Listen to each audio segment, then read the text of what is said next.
Hello, welcome back to my channel. Today we're going to be doing a Gabriel Iglesias reaction for the very first time, the gift basket. Don't forget to thumbs up and subscribe. From the thumbnail I can tell he's gonna be a fun guy to listen to, so let's jump into it. To my amazing supporters on Patreon, YouTube memberships and Ko-Fi, I am grateful. Thank you. Check out description. I thought it would be great if I could tell an old story that was from years ago that never made it to a 1-hour special. And the cool part about this story is that it now has a different ending. The story is called The Gift Basket. The crowd is excited. Some of you know it, some of you don't know it, but after this, you're never gonna forget it. Okay, I'm ready. All you have to know about this story is that all the people involved have always been and will continue to be friends. That being said, Martin and I, all the good ones start like that. Martin and I are scheduled to perform in Northern California. Usually we fly. But this particular day, I was having a problem with Southwest Airlines. Southwest. They wanted me to pay for an extra seat for someone who wasn't traveling with me. Take your time, you'll figure it out. Anyway, I tell Martin, I'm not paying for an extra seat. Let's just drive, it's 6 hours. So we headed north. 3 hours into the drive, we're passing through a city called Fresno. And as we're passing, hey, Fresno 559, get us whole way. Anyway, as we're passing through Fresno, we start seeing billboards off the side of the freeway that said, performing this weekend at the Radisson Hotel, directly from BET's Comic View and Showtime at the Apollo, comedian G. Riley.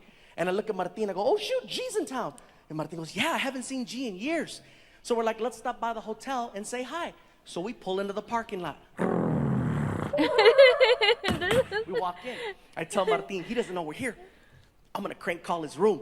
He goes, what are you gonna say? I said, I'm gonna tell him that I'm the front desk and that he just received a gift basket. So what's so funny about a gift basket? I said, I'm gonna describe it over the phone. And I'm gonna make all the items that are in this imaginary basket become items that stereotypically a black person might like. Ooh. Which is crazy. I said, I'll tell you I what, want to we got hear 2 hours this. to kill. How about this? How about we go to the supermarket and we make an actual racist gift basket? And we'll have it delivered and we'll wait outside to see what happens. I said, are you down? I want to guess We'll will be in start to there. design the sickest practical joke ever. I get a shopping cart and I'm like, all right, we need a basket. So I find one, I take out the grass, the plastic eggs, and the chocolate rabbits. And we start hitting the aisles. First item I grab Fried is a fried chicken. chicken. I knew he about was that going to big, say fried okay? chicken. Don't See tell how me quick he's that going to laugh say was? watermelon. There's a few black people in here like, mother, this better be funny. I knew he was going to say fried chicken. It's hysterical. Let me just finish the story and then you could judge me in the parking lot. So anyway, then Martin hands me a miniature watermelon and I put it next to the fried chicken. Here's where it gets interesting. What else? Employees of the store find out what we're doing and they start volunteering to help us finish the basket. Half of the employees were black, which made it so much more accurate.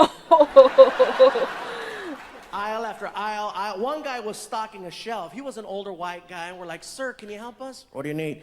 My buddy Martin and I are trying to make this messed up racist gift basket for our black friend as a practical joke. Can you think of something we can put in there? Without even blinking an eye, the guy was like, you gotta have Kool-Aid.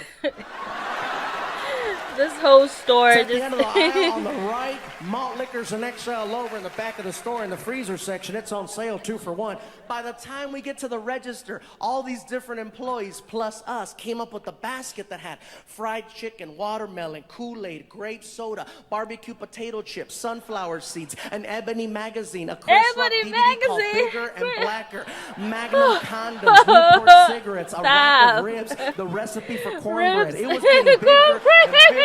And bigger Stop! and bigger. Icing on the cake, we find a greeting card that's on clearance from Halloween, and it has a picture of 3 ghosts on the cover wearing sheets. No way. I tear off the half that says Happy Halloween, and on the back of the card, I write, welcome to Fresno. Love the Chamber of Commerce. No way. And we stick it to the basket. We made it all nice and pretty, and we haul ass to the hotel. We pull up. We walk in. The basket is hot as hell, so I'm racing in. I get inside and I put it on the counter as fast as I can, bro.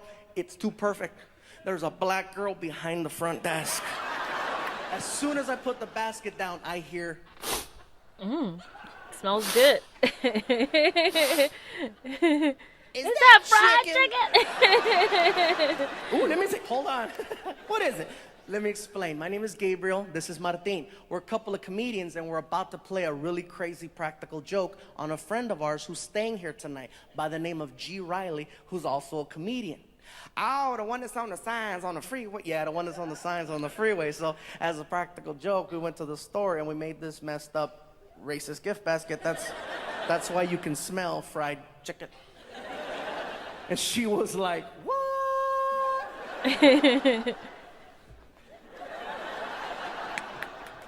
You need Jesus, that's what you need. Kiki, girl, you better hang up that phone. You ain't gonna believe what I'm looking at over here, girl. Listen, we think it would be hysterical if we could have you deliver the basket Oh, for wow. us. Is she gonna do it? She lost it. Oh, the hell you didn't. I know you didn't just ask me to take that to a black man. You are out your damn mind. Oh, Lord.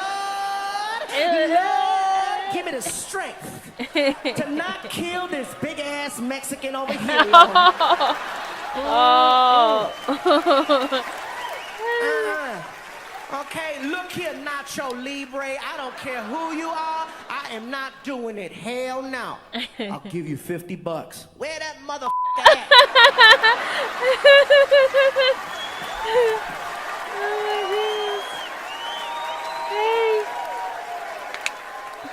We follow her to the hotel room. She knocks on the door. Martin and I hide by the elevator on the floor. She knocks.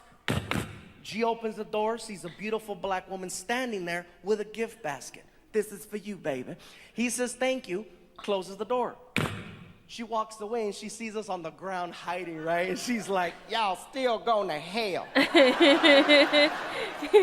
We get up and we walk over to the door. She kept we the put our ear. 50 though. Listen. This is what we hear inside. Woo! Chicken. Oh, Kool-Aid. Kool-Aid.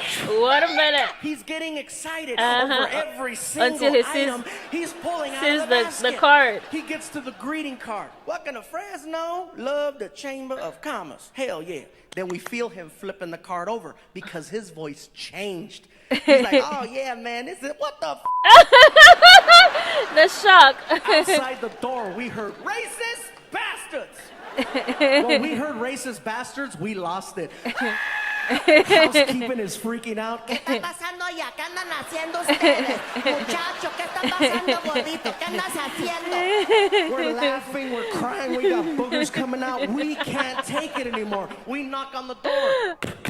He yells, who is it? Too easy. Chamber of Commerce. Oh, no. He rushes the door. Good. I put my finger on the peephole so he can't see who it is, right? The knob starts to jiggle, then the door explodes open, and he's like, what? And he sees us, and he's like, ah! What's up, G? Man, What's don't give a brother a up? heart attack. Did you like your basket? Man, that was messed up. Did you like it? Man, I love all that shit.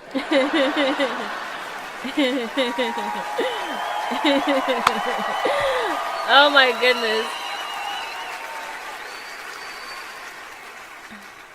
And now, ladies and gentlemen, a story that has been 7 years in the making.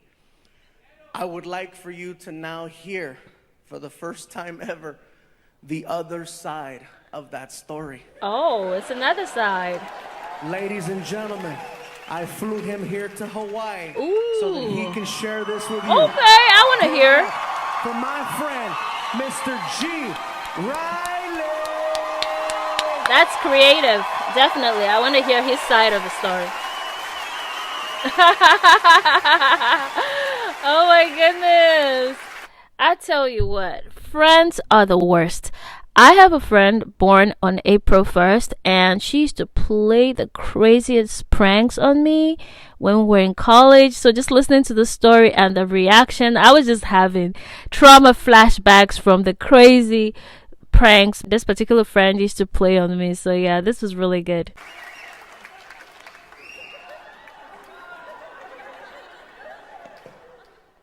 I gotta be honest, I didn't know it was racist. I thought it was lunch. I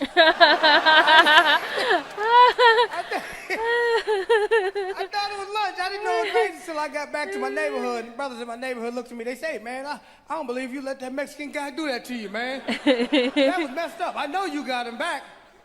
I said, what, buy him lunch? I can't afford to buy that man lunch. If I buy him lunch, he'll be getting me again.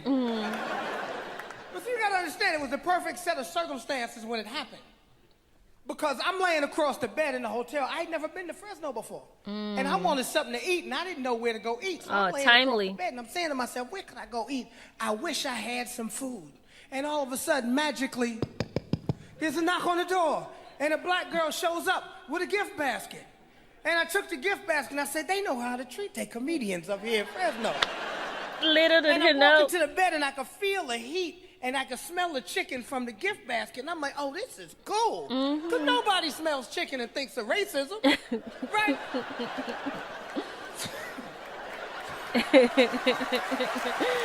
Oh, man, I would have tore that up. I would be so hungry, just be like, wow, Christmas came early. I see the watermelon. I'm like, oh, this is cool. They know how to treat a comedian up in here. I get to the card, and I look at the card, and I go, what the is going on? I said, oh, my God, I'm working for the Ku Klux Klan.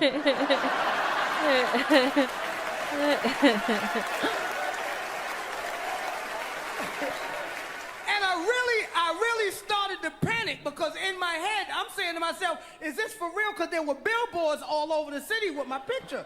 And I started thinking they were trying to scare me out of town. So now I don't know what to do, right? And I start trying to call a promoter, and the promoter's not answering the phone, and it's festering in my head, and I'm nervous, and I'm pacing in the room, and all of a sudden there's a knock on the door, right? And I go, oh my God, they come to get me. So I ease over to the door, right? And I look through the peephole, right? And all I see is a brown dot, right? And I go, I hear somebody out there because I hear the breathing, right? I hear. So this was about 60 pounds ago, right? So I go to look down up under the door, right? But I said, oh my God, it got to be about 5 or 6 of them out there. Oh my God. He roasted him. Oh man.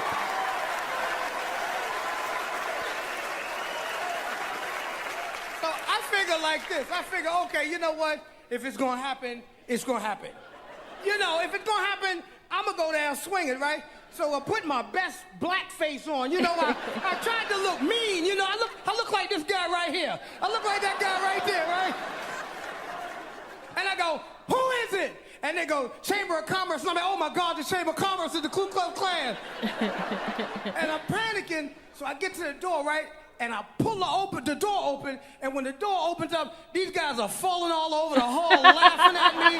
They're rolling over to the cleaning lady, because the cleaning lady didn't know what was going on, right? She's scared to death because she sees a black dude with no shirt like this, so she grabs the lemon pledge like it's pepper spray, right? She swung into action. So now that I realize it's a practical joke, everything calms down because I remember how hungry I was. I'm like, okay, cool. Practical joke, right? So I go in the bathroom to wash my hands. While I'm in the bathroom washing my hands, I hear a commotion in the other room, right? I go back in the other room. They're going through the gift basket. The maid is leaving with the watermelon. Martina's drinking my 40. And this bastard is eating my chicken.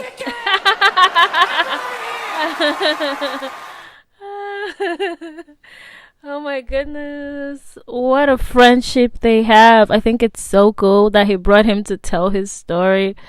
Oh, pranks are the worst, but this practical joke was beneficial to him because he got to eat, but then the surprise just kept getting worse and worse. Oh my goodness, this was so hilarious. And all the sound effects, he's so good at sound effects, so good at storytelling. Like, I felt like I was there in the room with them. Such a crazy story.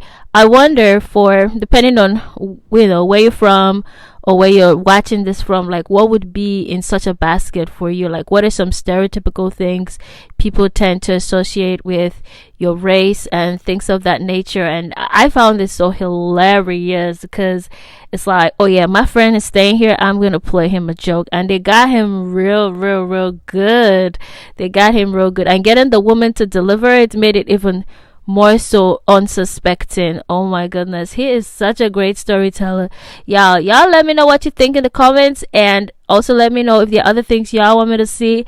But oh my goodness, I did not expect the turn of events. I thought he was the one to get, the comedian, the Gabriel guy. I thought Gabriel was gonna be the one to get the gift basket. I didn't know he was the one giving the gift basket. So that was a good twist of the story.